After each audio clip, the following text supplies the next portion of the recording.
Dot net programming with VB dot net and S P dot net में। तो ये last unit है, ये एस पी डॉट नेट और डाटाबेस कनेक्टिविटी पर डिपेंड है। पूरी VB dot net S P dot net की 5वीं यूनिट पूरी डाटाबेस कनेक्टिविटी, मतलब फ्रंट एंड से बैक एंड पर जब डाटाबेस आता है जाता है और कुछ अपडेशन करना हो तो डाटाबेस कनेक्टिविटी का यूज़ करना पड़ेगा। तो डॉट नेट फ्रेमवर्क पर हम डाटाबेस की कनेक्टिविटी के लिए कौन कौन से टूल्स अवेलेबल हैं, तो पूरी यूनिट डाटाबेस कनेक्टिविटी के ऊपर डिपेंड करती है।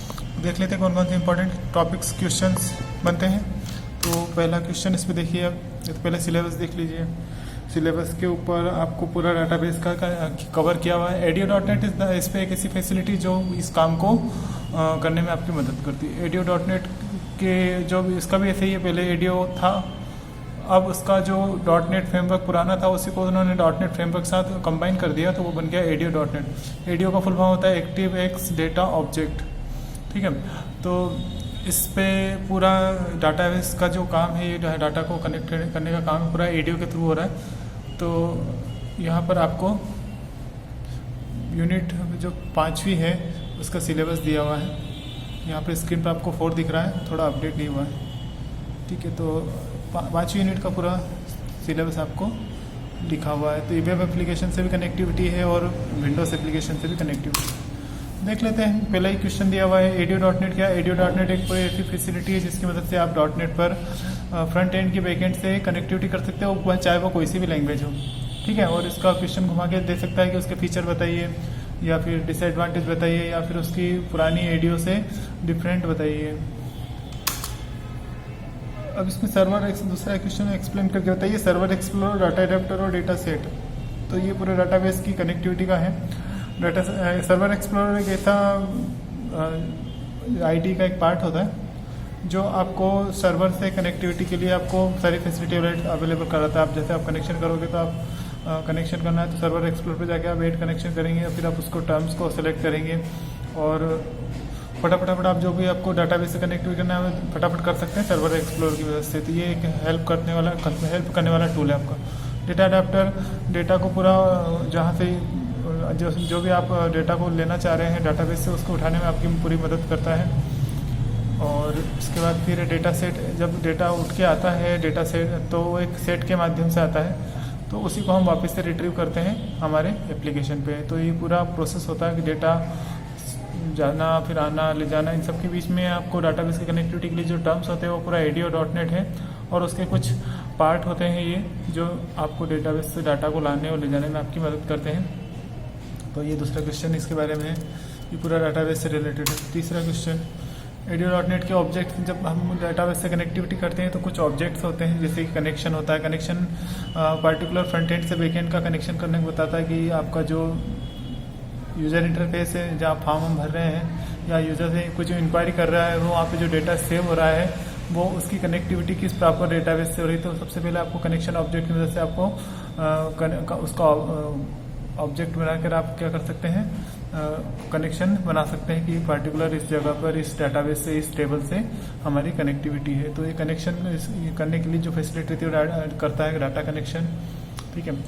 कमांड से आप कमांड दे सकते हो, मतलब पार्टिकुलर कोई भी एसक्यूएल की क्वेरीज फायर कर सकते हैं, इंसर्ट अपडेट डिलीट और भी जो भी आपको देना है तो वो कमांड ऑप्शन के थ्रू होती है। और रिकॉर्ड सेट, जब डेटा आपका क्वेरी के थ्रू जाता है लेकिन वो रिट्रीव कैसे हो, तो उसके लिए हमको एक ऑब्जेक्ट की जरूरत पड़ती है डेटा सेट। तो डेटा सेट के फॉर्म में वो वापस आता है, फिर हम उसको टेबल के फॉर्म में वापस रिट्रीव कर लेते हैं। इस तरीके से ये हमारा कनेक्शन, कमांड और रिकॉर्ड सेट हो गया। अगला क्वेश्चन 4 है डेटा ग्रिड। ये डेटा अडेप्टर कंट्रोल्स, ये सब डेटाबेस कनेक्टिविटी के लिए यूज़ किए जाते हैं। डेटा ग्रिड मतलब जब डेटा को टेबल के फॉर्म में देखना होता है तो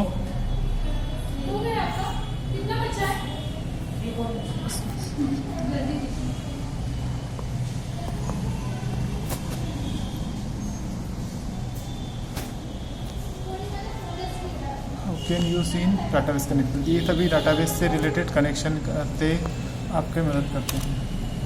अच्छा क्वेश्चन आपको database schema, MSZ database, relation database, ये सब डाटाबेस से रिलेटेड टर्म्स हैं।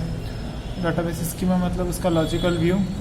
MSZ डेटाबेस, जेड डेटाबेस ये एक ऐसा टूल्स है जो आपकी डाटाबेस से कनेक्टिविटी में मदद करता है। रिलेशनल डाटाबेस मतलब जो टेबल का जो फॉर्मेट होता है टेबल के फॉर्म में, तो उसको हम रिलेशनल बोलते हैं। जब टेबल के फॉर्मेट में, तो जब एक से ज़्यादा टेबल होती है तो उनको हम रिलेशनल डाटाबेस बोलते हैं। टेबल के फॉर्म में डेटा को उठाना, रखना या डेटा को स्टोर करना, अपडेट करना, डिलीट करना सब आसान होता है। तो ये रिलेशनल डाटाबेस होता है। इसके बारे में आपको शॉर्ट नोट पूछ सकते हैं। रिलेशनल डाटाबेस कैसे क्या होता है पूछ सकता है। अगला क्वेश्चन है डाटाबेस को कनेक्टिविटी कैसे कर सकते हैं। तो आपको बताना रहेगा कि फ्रंट एंड पे क्या है, बैक एंड में क्या है, किस तरीके से डाटाबेस से कनेक्टिविटी हो रही है, क्या क्या अडेप्टर है, ये सब बताना रहेगा। इसी को घुमा के पूछ सकते हैं डाटाबेस कनेक्टिविटी कैसे कैसे कर सकते हैं। सिंपल बाइंडिंग कर सकते हैं, कॉम्प्लेक्स बाइंडिंग कर सकते हैं, कैसे कर सकते हैं। नेविगेटिंग इन डाटा सेट्स मतलब डाटा सेट में अपना नेविगेट करना मतलब घूमना फिरना, डेटा का इधर ऊपर नीचे करना, रिकॉर्ड्स के साथ ऊपर नीचे करना, ये सब आता है। नेविगेटिंग इन डाटा सेट्स, डेटा फॉर्म्स, जो भी आप डेटा ला रहे हैं तो वो डेटा के किस फॉर्म में आ रहा है तो वो आपको बताना है इनके बारे में पॉइंट। तो ये पूरा फ्रंट एंड से डेटा बैक एंड में जा रहा है, डाटाबेस पे जा रहा है और वापस आ रहा है, उसी की प्रोसेस के बारे में आपको बताना। तो ये कंट्रोल यूज़ कर रहे हैं वो बाइंडिंग कंट्रोल कहलाते हैं, क्योंकि वो बन जाते हैं और बिना बाइंडिंग कंट्रोल के आप डेटा को नहीं दिखा सकते। तो डाटा बाइंडिंग कंट्रोल किस तरीके से आपको है। Explain database handling in code, आपको बताना है कि डाटाबेस को हम किस तरीके से हैंडल कर सकते हैं कोड के थ्रू। और लास्ट क्वेश्चन इसके बाद है डाटाबेस किस तरीके से हम वेब एप्लीकेशन से डाटाबेस की कनेक्टिविटी करके किस तरीके से यहाँ का डाटाबेस का कनेक्ट कर सकते हैं वेब एप्लीकेशन के थ्रू। किस तरीके से, जैसे ऑनलाइन अगर आपने कोई एप्लीकेशन बनाई है तो उसका डेटा किस तरीके से आप डाल सकते हैं और किस तरीके से उठा सकते हैं और किस तरीके से बहुत सारे ऑप्शंस आप परफॉर्म कर सकते हो। तो उसके लिए आपको सर्वर एक्सप्लोरर से उसका कनेक्शन करना पड़ेगा, कमांड करना पड़ेगा, ऑब्जेक्ट मतलब एडीओ की मदद लेनी पड़ेगी और डेटा बाइंडिंग कंट्रोल्स की मदद से आपको उसको कनेक्टिविटी करके डेटा को रिकॉर्ड करके उठाना होगा।